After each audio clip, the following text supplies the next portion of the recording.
Hey, so welcome to Google SketchUp The Basics, Task 2, Text 1. This is the first of two text-oriented tasks.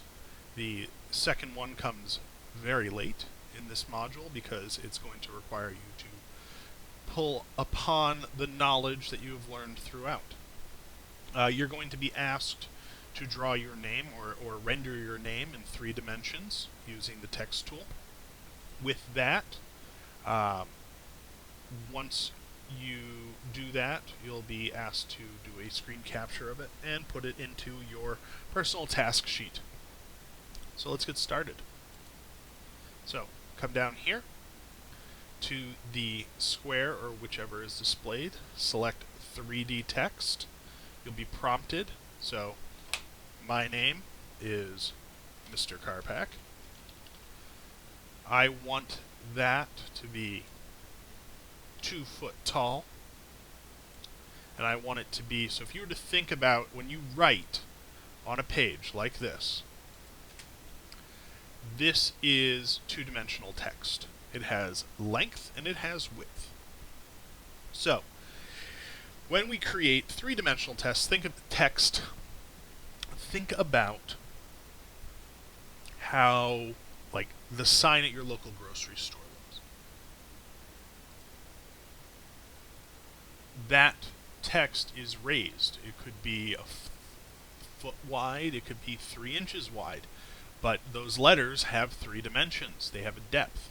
So what we're going to do here is, think of this is actually would be lettering that you probably would see on a grocery store, so it's 2 foot tall. And then it's scaled depending on what type of text you are using. So right here you can see you could use permanent marker, which is another type of font, or you could use Open Sans or any other. So we'll do permanent marker because it looks kind of cool. And it's going to be 6 inches deep, so it's ½ a foot deep. So 2 foot tall, 6 inches, and then the rest of it's scaled accordingly. Because as we know, just from looking here, an M is not the same width as an A. Also, capital versus lowercase, so having an actual width varies depending on the letter. So it'll be proportional, dictated by the font. So hit OK, and it generates it. And then I can put this. You can see I'm kind of dragging it around. I can put this anywhere. So I'm just going to drop it on that XY plane right there. And I'm going to use the zoom extents, and it'll bring me right in.